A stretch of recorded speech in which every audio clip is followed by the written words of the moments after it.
Hello and welcome to Palace Intrigue. I am your host, Mark Francis. Richard Eden in the Daily Mail shared how Diana wanted Harry and William treated equally.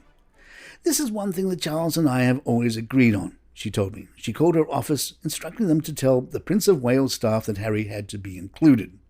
It was vitally important, she said, that they eliminated any point of difference between the brothers.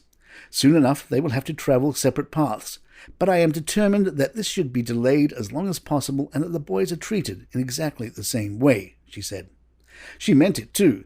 On another occasion, she told me how once she had gently asked the Queen Mother to stop showing special favour to William, because Harry had started to notice and mentioned it to her. Whenever they went to see her, she always made a point of putting William next to her. I asked her not to and told her that Charles and I were united on this. Every surface at Kensington Palace was filled with framed photographs of William and Harry, just as they were at Highgrove, Charles' home. The princess would often pull out the large leather-bound photo albums to leaf through the many pictures she had of her two boys. They weren't separated into heir and spare, but lovingly side by side. Eden adds, I am convinced that Diana would have been devastated by the tragedy of the brothers' shattered relationship, which looks broken beyond repair. At the same time, I am certain that she would have been appalled by the petty vindictiveness of Harry's grievances. Isolated within the family after her divorce, Diana knew implicitly that each of her sons needed the support of the other. William as a future monarch and Harry with all the privileges of royalty but none of the responsibilities. She knew that, while one would quite possibly be bowed down by the pressures, the other would face all manner of temptations. They have to be a team, she used to say. Royal commentator Richard Fitzwilliam was quite taken aback by Spare. It's an absolutely brutal hatchet job on the royal family who cannot respond to it. The forms of character assassination of some of the various characters, Charles, William and Camilla, there is no doubt that it will not be something that is forgiven. The palace cannot issue an official denial because there are so many accusations against them. You write something like this, and you just simply cannot picture a reconciliation coming once you have spoken out about your family in these terms. It is an absolutely brutal book when it comes to the reputation of the monarchy, his views of it, and the way it exists. Essentially, by speaking out like this, they cannot trust him, and he doesn't trust them. If you write a book like this about your family, you cannot expect a warm reception. I had not realized the relationship with his brother was so toxic. Essentially, if you do this to your family, there is no option but to expect a form of exile. That is what they have chosen. It is a thoroughly unhappy situation. Former Buckingham Palace communications advisor Dickie Arbiter told Vanity Fair, if Harry wants to engage, he has to eat humble pie, and he doesn't show any signs of doing that. From my perspective, the institution did a lot to help Harry, but he got to a point where he stopped taking the advice. Harry's always been stubborn. He's always been going on his own way and doing his own thing. As for the book, I'll think he'll regret not having pulled it. It's done now. He can't undo this.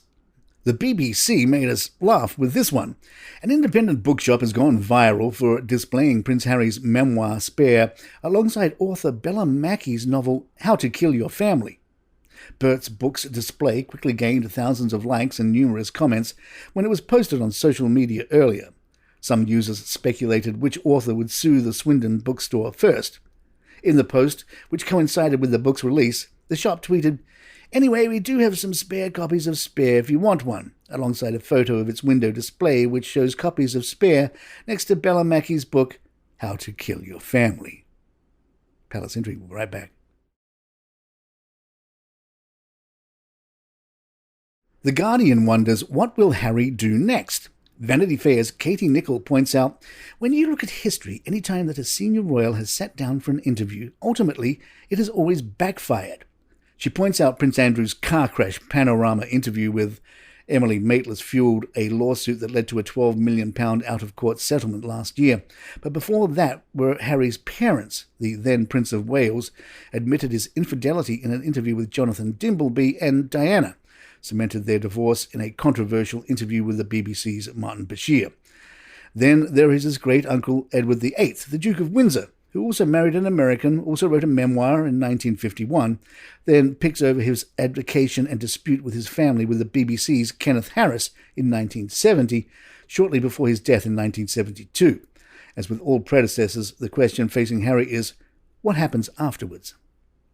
Nicholas Owen, who was ITN's royal correspondent from 94 to 2000 and covered the fallout from Charles and Diana interviews, said, "The parallels with the Duke of Windsor are amazing, but at least they conducted the rest of their lives more or less in obscurity." Mark Borkowski, a public relations consultant and author, said, "It's expensive being Harry and Meghan. They're not going to live in a two-up, two-down in Hatfield, and they need some money to fuel the amount of good work they want to do."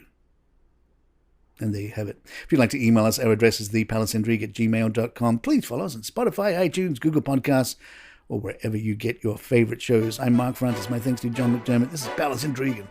Good times.